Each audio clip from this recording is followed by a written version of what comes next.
नमस्कार, आदाब। पेट न्यूज़ में आपका स्वागत है। सोजत विश्व प्रसिद्ध मेहंदी के लिए जाना जाता है।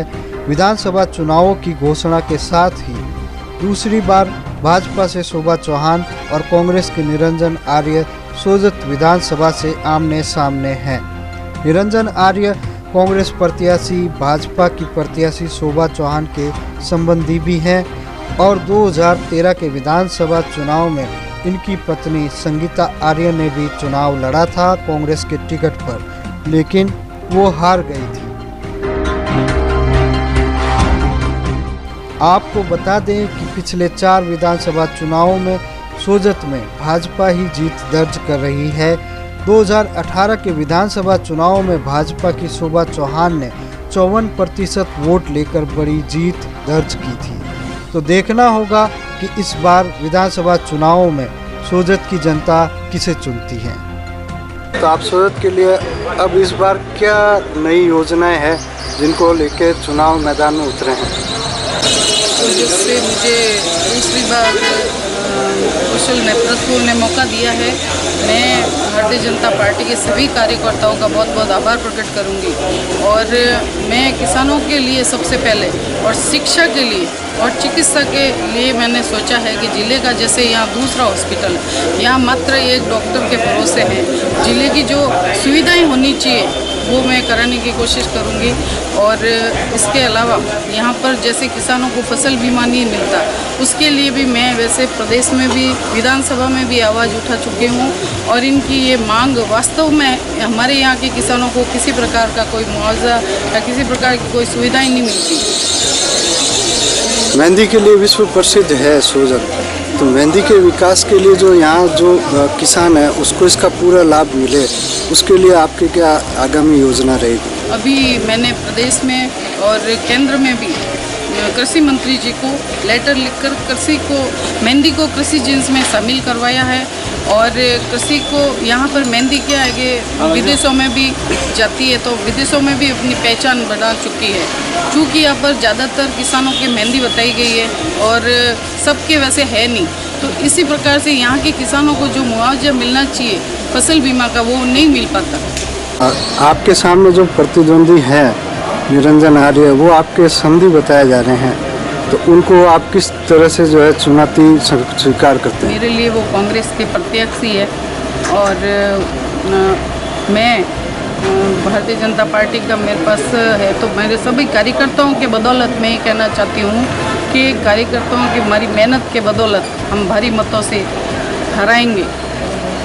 ये मेरे कांग्रेस के जो प्रतिद्वंदी हैं उनके बारे में ये कहना चाहूँगी कि ये झूठ की राजनीति और ये जो कांग्रेस के राज में तुष्टीकरण और महिला अत्याचार और दलितों पे अत्याचार जो हो रहे हैं, 5 साल से जनता उब चुकी है इनसे। और अब हमारे भारतीय जनता पार्टी की सरकार बनेगी और पुनः एक बार राजस्थान में कमल खिलेगा।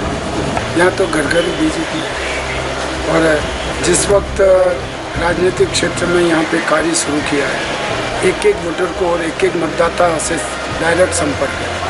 मेरा हर परिवार के हर व्यक्ति से संपर्क है और उसी का परिणाम है कि उन लोगों का जो स्नेह था, प्रेम और आशीर्वाद मिला है, ये निरंतर शोभा जी को भी मिला है। इसी आधार पे, इनके कामों के आधार पे निश्चित रूप से भारी मतों से। सरल महिला है, अच्छी कार्यकर्ता है, पार्टी की डिवोटी है, प्रधान रह चुकी है और सरल, हर एक कार्यकर्ता को मान सम्मान देना ये अपना कर्तव्य समझते हैं। इसलिए जन मानस भी है जो इनके पक्ष में पूरा वातावरण बना हुआ है। और एक अधिकारी जो प्रशासनिक क्षमता, जिसको राजनीति का अनुभव नहीं, और यहाँ पे जिस तरह से राजस्थान के मुख्यमंत्री ने जिले बनाने के लिए, डिवीज़न बनाने के लिए जो रेवड़ियों का आवंटन किया था, राजस्थान में सोजत पुरानी जुडिशियल सुपरडेंसी रह चुकी है, एक जिले का स्वरूप रह चुका है। इनसे मांग की गई थी कि सोजत को आप जिला घोषित कराओ, आप अपने प्रयास से मेहनत करो और सोजत अगर जिला बनता, कलेक्टर है, एसपी है, अनेक अधिकारी यहाँ लगते।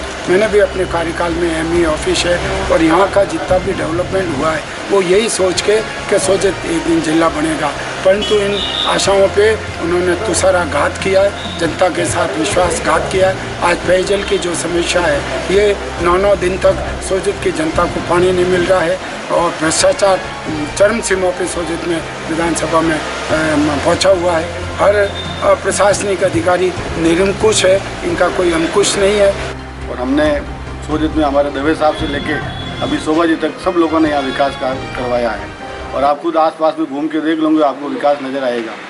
हम लोगों को, जैसे हम विपक्ष में रहे 5 साल के, उसके बावजूद भी हमारे शोभा जी ने खूब पैसे लाने की कोशिश की है और हम लोगों के यहाँ सोजित में इतना विकास हुआ है कि मैं आपको ये कह सकता हूँ कि 15 साल में इतना विकास नहीं हुआ जो अब की बार हमने करवाया है। भारतीय जनता पार्टी की चुनावी रणनीति हमेशा रहती है बूथ जीता तो चुनाव जीता। हमारा कार्यकर्ता बूथ पर हमेशा तैयार रहता है और इस बार हमने प्रत्येक बूथ पर 21 लोगों की कार्यकारिणी भी बनाई हुई है और इसके साथ में हमारा काम जो है प्रत्येक पन्ने तक पन्ना प्रमुख बनाकर हर वोटर लिस्ट के अंदर एक एक पन्ना जो है एक एक कार्यकर्ता विशेष रूप से देखेगा और घर घर जाकर सतत संपर्क कर भारतीय जनता पार्टी को विजयी बनाने का आह्वान किया जाएगा। कांग्रेस सरकार ने सिर्फ और सिर्फ 4.5 साल 5 साल तक इन लोगों ने जनता को भ्रमित करने का काम किया है।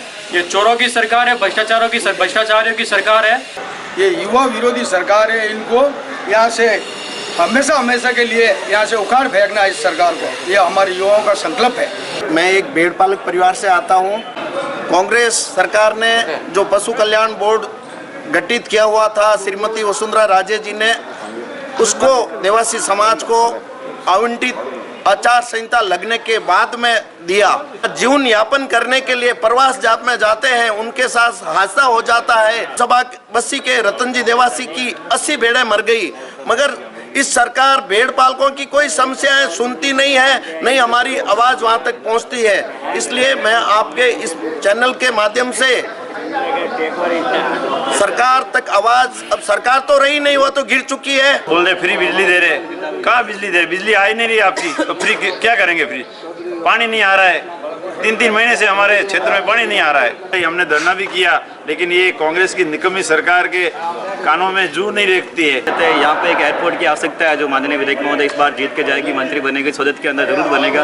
और बहुत सारे लोग बाहर रहते हैं, जोधपुर एयरपोर्ट पे आते हैं। अगर मारवाड़ी इलाके के आसपास अगर एयरपोर्ट बनता है तो काफ़ी सारे लोगों का फायदा होगा। रास्ते हमारे आर्य साहब ने जो अंजुमन पब्लिक स्कूल बनाने के लिए सोजत सिटी में वादा किया था, सिर्फ एक जुमला साबित हुआ। किसी भी प्रकार की मतलब जो है उसकी योजना क्रियान्वित नहीं की गई और अब चुनाव में मुस्लिम सभा से वोट मांगना चाहते हैं तो किस आधार पे? कोई मुस्लिम कार्य नहीं हुआ है। मुस्लिम विकास का एक भी कार्य अगर कोई बता दे तो मैं उसका ज़िंदगी भर गुलाम बन जाऊँगा।